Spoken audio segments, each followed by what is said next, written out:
It's me, Renee. I'm back. And yeah, my hair is not the best. Don't think about it. It is what it is. I'm gonna film now. But yeah, so on Friday is International Women's Day. So I decided today to do a video film themed with that. Though I'm also gonna do a theme of that on Friday. Today, well, I've done like lots of feminist videos in the past.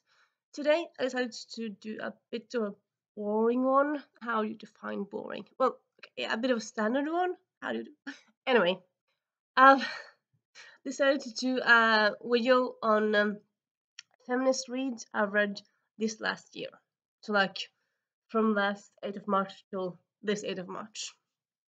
And also, you might ask yourself, Renee, how do you define feminist? Like, how do you find a feminist book? Well, for me, it doesn't really have to be a book that's about suffragists or about the fight to get abortion or like about a specific female fight. It might as well be a fiction book than a non-fiction book. For me, a feminist book, it's more like a book where the characters, well, either if it's non-fiction, it's about a feminist struggle, like feminist person, just as that.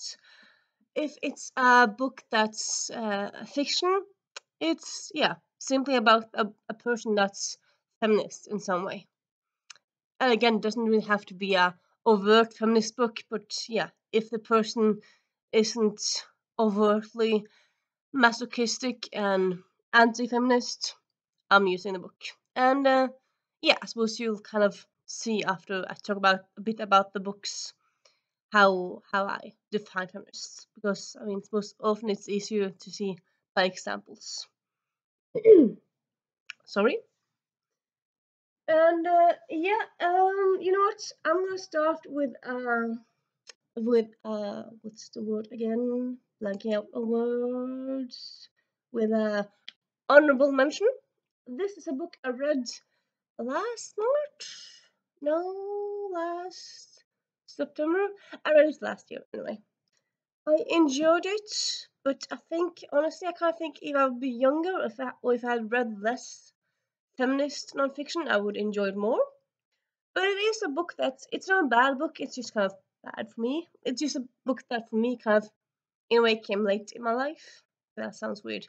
But yeah, I mean, some books like, okay, so I feel like at least non-fiction books are often like, either they're like very like introductory, there's like, this is what you need to know about this theme or this person, or they're like deep into this, like you need to be expert to like kind of curriculum books. And there's really something in between. And this book, I suppose also it's my fault because it's been on my TBR, on my radar for like years. And then I picked it up last year because Renee, why do you procrastinate? Because I decided to, this is time to read it. I read it last year and I enjoyed it. But I feel like, yeah, for the most part, a lot of the points and views in it was like, yeah, I know this, I know this, I know this, I know this. Like, there weren't that much new to like gain from it. But yeah, I feel like it's a good book, so that's why it's honorable mention. Yeah, I'm just gonna get to the book. The book is Feminists Don't Wear Pink and Other Lies by Scarlett Curtis and different people. So this is a collection of essays and some poems, but yeah, text, short stories, well, some poems, some speeches, some essays. So yeah, it's a collection of shorter text about feminism. I feel like I think maybe it's kind of meant to be like an introductory book.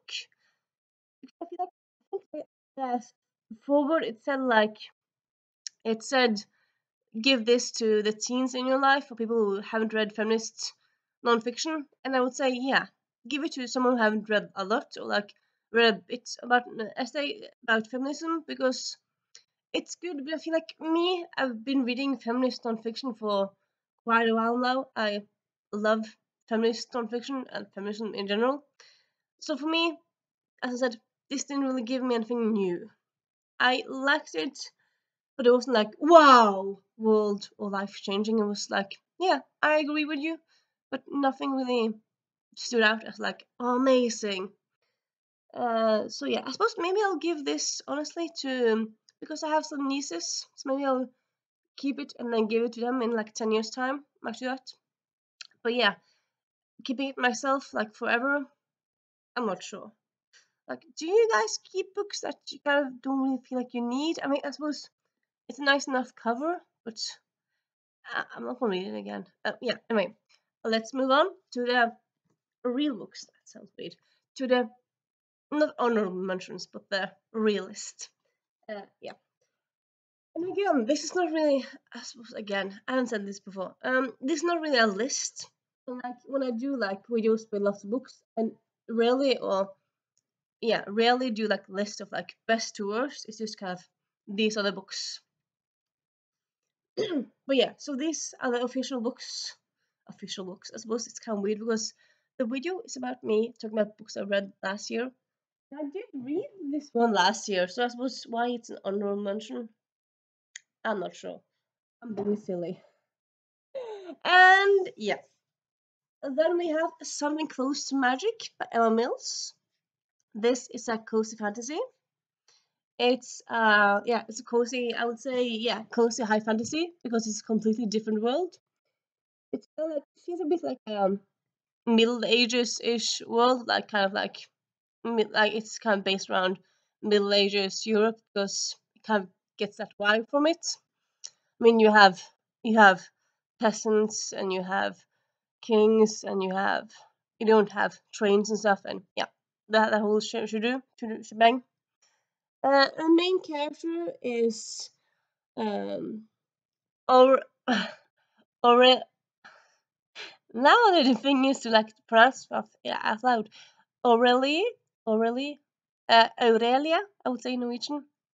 Uh, O Ore O R E Lee. So Aurelie, kind of Aurora, but kind of yeah, yeah. Anyway, and I'm spitting on my camera. Silly. Yeah, and she's a baker, but she's also and now I'm just blanking out on words again. She's also a witch. No, she's a person with magic. Because I feel like there's a difference there. Yeah, she has magic abilities. Yeah, because that's better. But then again, what's the difference between a witch and person with magic abilities? Yeah. Anyway, I feel like she's more like a person who can do magic than a witch per se, because she's mainly um, a baker. She used to go to witch school and then she couldn't really manage because for reasons she was thrown out, and then she ended up going to, yeah, becoming a baker. And then, yeah, at the beginning of the book, she gets kind of headhunted to do her magic thingy. Her magic thingy is that she can kind of see where like things has been. Like if she gets an object, she can like see the history of the object. So like she can trace people, and like if she gets something from a person, she can like see like okay, yeah, that person is there and there, and yeah. So I suppose in a way, headhunter, like yeah, that kind of thing. And and then yeah, very early in the book, she like first she just kind of helps a newcomer to the town to like find stuff, and then in like after half a year, they end up going on that quest thingy and helping some stuff, and yeah, I would say this is this is a feminist book because it's about a girl who's empowered because she takes decisions and takes life into her own hand, which I would say is a very feminist thing. She she has a power to find people, which I would say. I would say yeah, which is magical in general. It's kind of like a metaphor for feminism, at least in my head, and I feel like generally for lots of people, it's yeah, a metaphor for like empowered women. Yeah, and also and like she just go through a bit of a arc.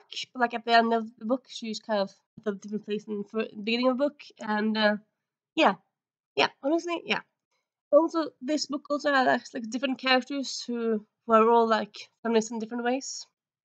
Who are all breaking the mold and not doing what they should do or what they are told to do, but like they're going their own way, which I would say also like it's a very feminist thing to like find your own path and not do the path that people say you should go on, but like find your own way, your own path. I don't know. Does it sound cheesy to find your own way? Or find your own way. Yeah. Anyway, something close to else.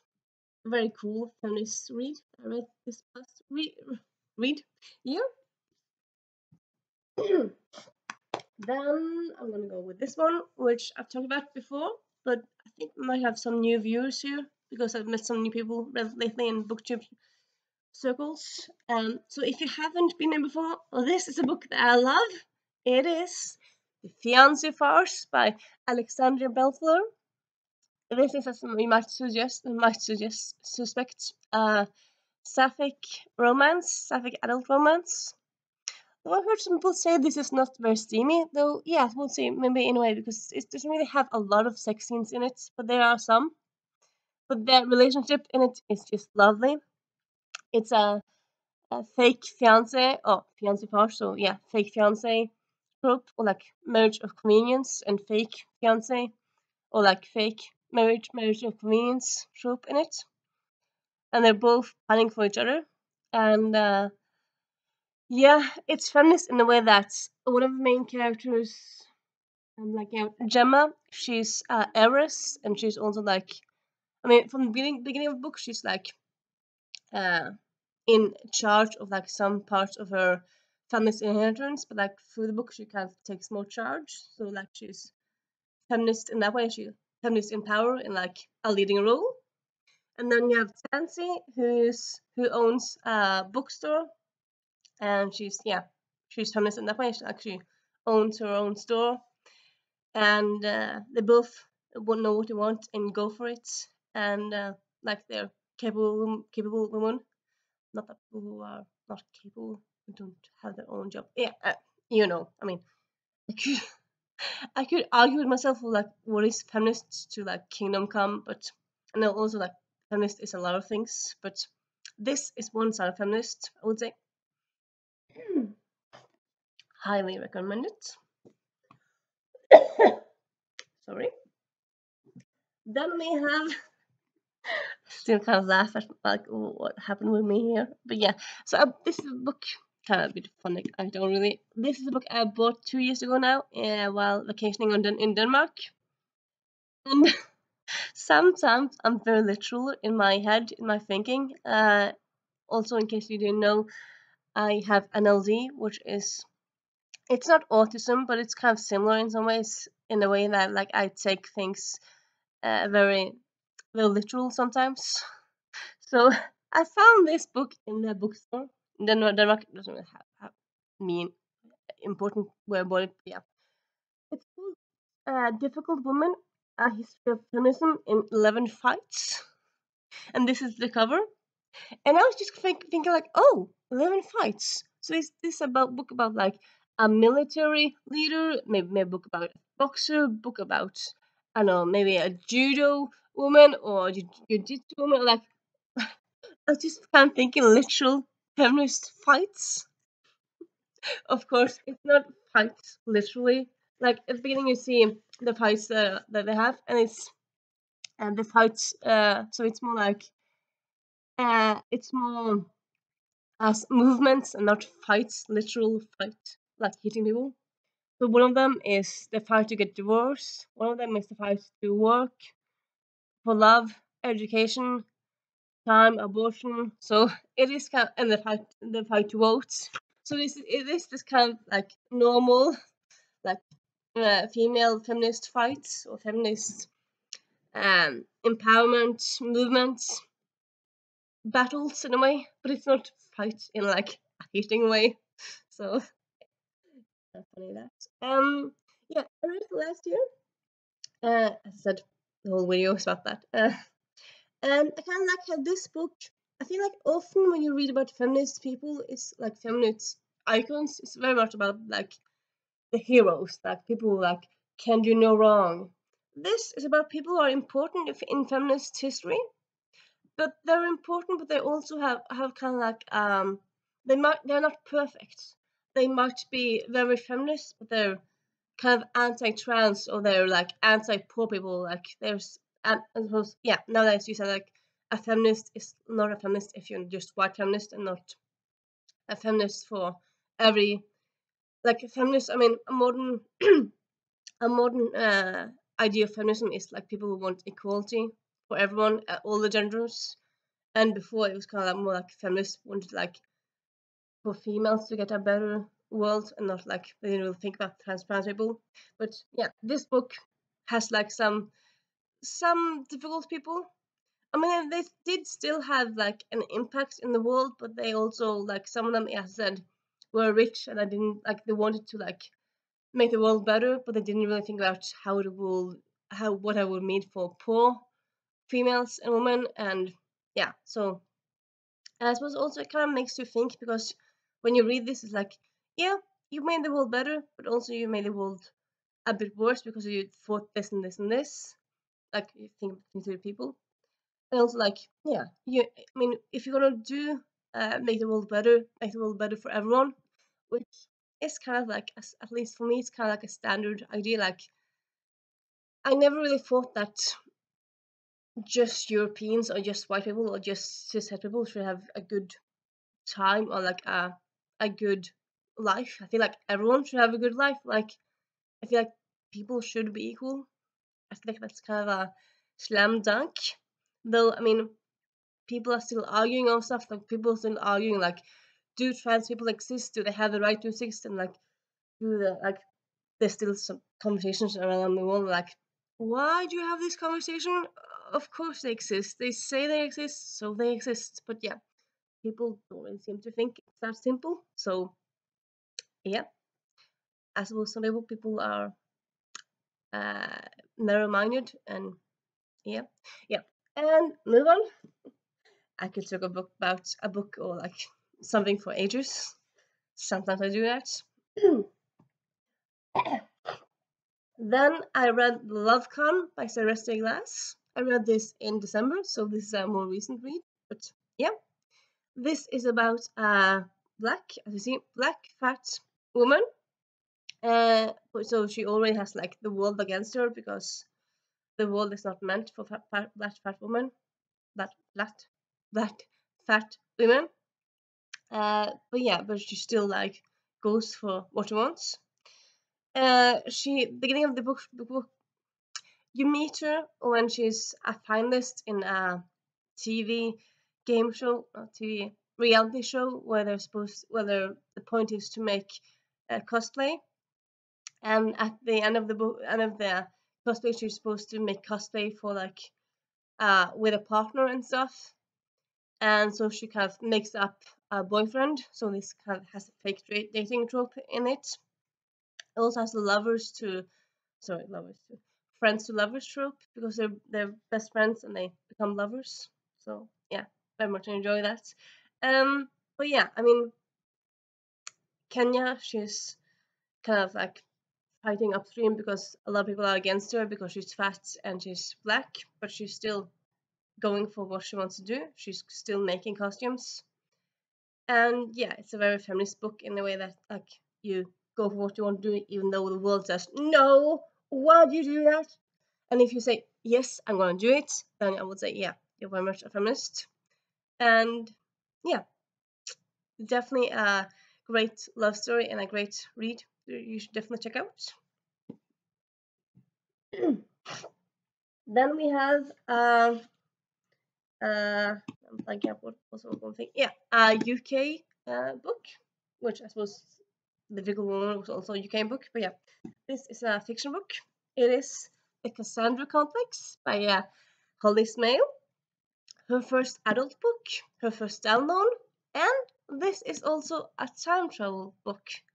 Though I would say, yeah, I suppose it's time travel slash Groundhog Day, because it's kind of like she can turn back time and like start the day over, but she can also turn the back time in like a few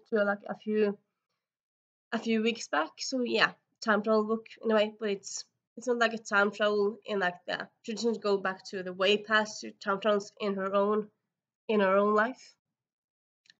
And yeah, this is definitely I would say a feminist book, because it's all about finding your inner strength and doing the things for yourself. It's about learning to be happy with you, who you are, and about doing things for you and not doing things for like whatever other people say you should do. And it's also, I feel like some people talked about this book last year when it came out last year. It's talking about this as a rom-com. Honestly, I wouldn't really call it rom-com. I wouldn't really call it a romance either. It has romance in it, but I wouldn't really call it. I mean, it's more like a C and G plot. So like for me, a rom-com and a romance, it has to be like the A, or maybe if there's two main plots, one of them can be romance. Here, the main plot is not a romance. The main plot is like the main character like figuring out her life in a way. One of them is her love story, but it's not like a huge plot, I would say. So it's, well, I suppose it's kind of the same plot point as the other things in her life she wants to figure out. But yeah.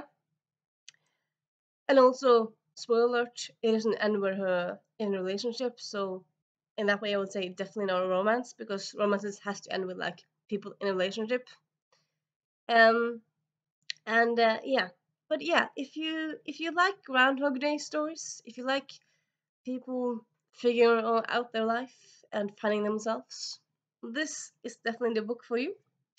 It has also autism rep, which yeah, very cool. And yeah, you know what? In a moment. Yeah. And then we have something, something, something completely different. Completely, yeah, quite different. It is a middle grade, but it's yeah, but it's, I mean, of course, middle grade can be feminist.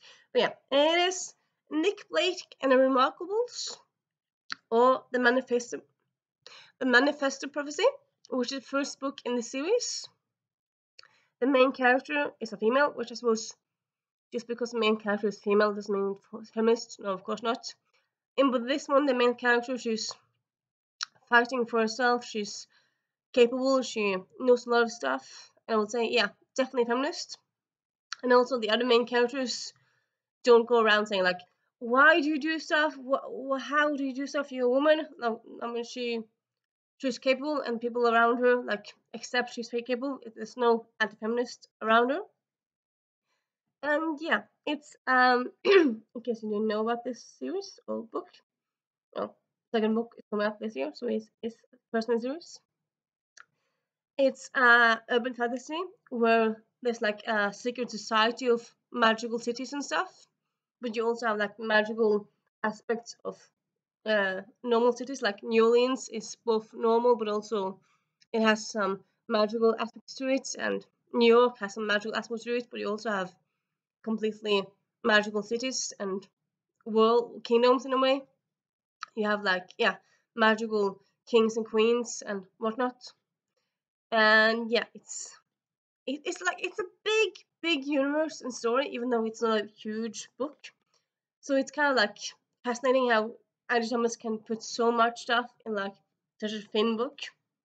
And it's a book full of twists and turns. And yeah, yeah, right now we don't have a name for the second book, but we know it's coming out this fall, and can't wait.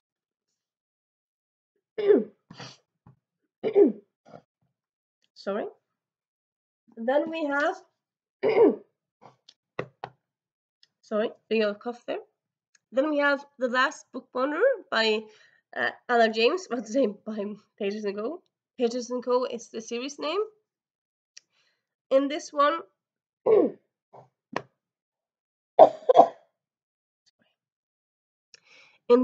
Tilly, the main character, this is the last book in the series, but yeah, she's I suppose I could just talk about like the first book.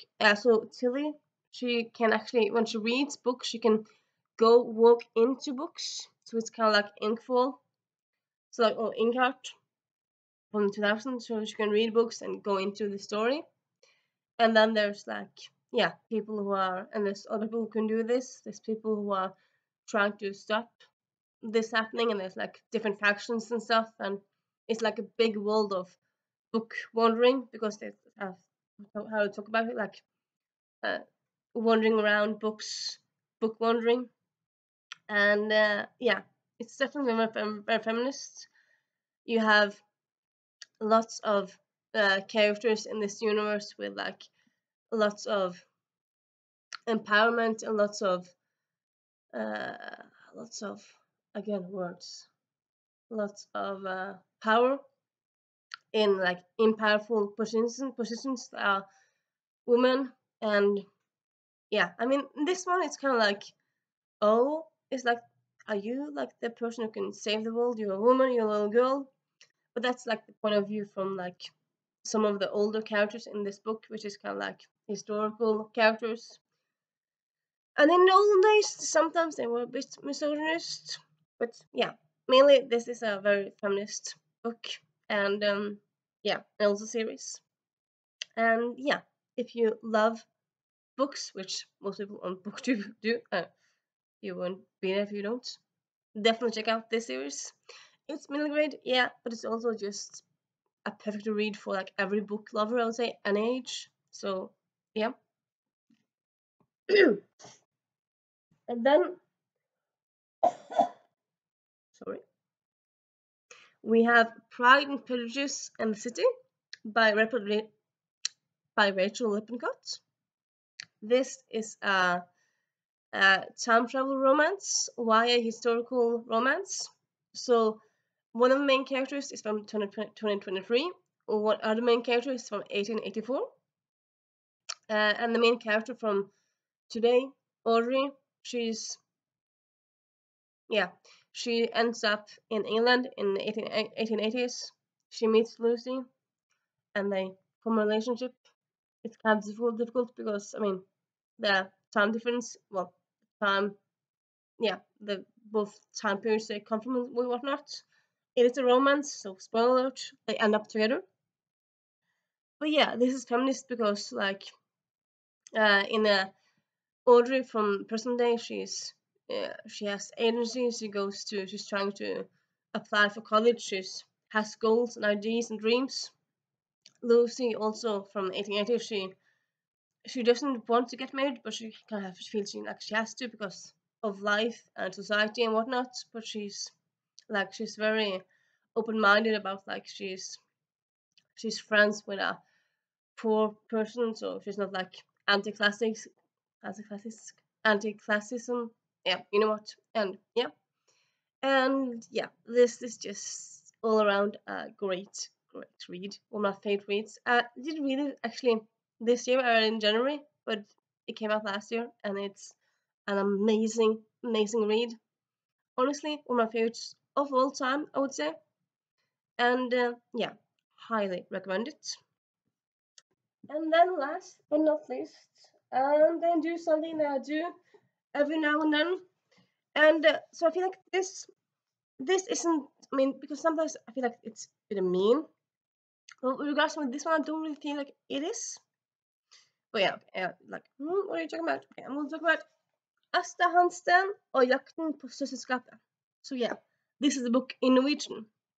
There were a lot of the books by Martha Breen have been translated to English.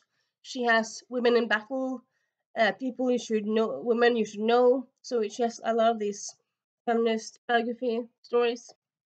And she has also a book about quiz for women. And yeah, I feel like most of her are translated to English.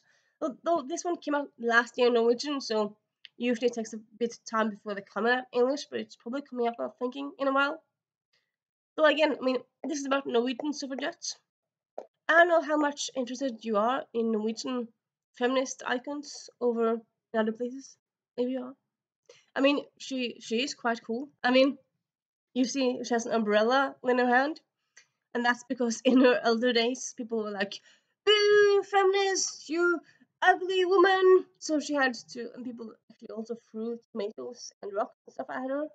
So she had to have a umbrella to like defend herself, and she also like to use it for just like avoiding being hit by the food and stuff. But she also did an umbrella like, go away, like had to fend off with her umbrella. So as a lot of subjects, she started her life from starting her life being a daughter of a rich man. And then after a while, like, she got education and whatnot. She first decided to paint because she liked to paint. And then she kind of heard her parents talk about society and stuff, and she thought, you know what, girls don't really have that much power and that much influence, and that's stupid. And then she kind of went to started going to these meetings in Oslo about like feminist movements and stuff, and she thought like, yeah, I think girls should have more influence and more rights. And she became part of the suffragette movement. But a lot of people in suffragette movements, they kind of wanted to go around talking to people about like getting rights, but she was more like, no, we have to demand rights, we have to be aggressive. And so she was kind of shunned, actually, both by like the society in general, but also by other feminists. So stupid. She ended up going to the States and then spent 20 years there, and like also being around there, being part of the suffragette movement around there. And then she came back to Norway, and when she came back, she was kind of like, "Oh, Asta Hansen, you like hero." So she was like, well, at least in feminist milieu, she was kind of like revered, but still, people still like threw things at her, which is idiots. But yeah, she's quite an icon. So yeah, Asta Hansen, her story is just amazing. Her story is also in like a book of like lots of different biographies in like one, but this is her own comic book story. And yeah, also this year is the year 100 years since she was since she died, or she, I don't think it was since she was born, because no, yeah, 100 years since she died. So it's a anniversary year for her. And yeah, hopefully this will come out in English not so far from now. And yeah, that is the feminist books that I read this year. At least I feel like, well, there are some of always going to be some more, but I feel like that's kind of a good place to stop, really. Half hour. It's kind of not too bad, really. And yeah, if you read any of these books, please talk to me in the comments and say like if you agreed, like if you also love them, or if you didn't like them. You can say that you didn't like this and this aspect, or you didn't like it. That's fine. People can disagree about stuff like books. If you don't really feel like you have anything to comment on, like with words, or don't really know what to say, you could just post a feminist emoji. And now you might ask yourself, what is a feminist emoji? Honestly, yeah, myself, I'm not quite sure how, because I'm not an emoji expert. Are there are there emoji experts out there? Probably are some. But yeah, just choose an emoji you feel like is feminist adjacent or feminist. Maybe just Google a feminist emoji. Probably is a feminist emoji, I'm gonna say. But I don't really have that one in mind. Like, I don't know from the top of my head. But yeah. And yeah, I'll see you soon. Bye.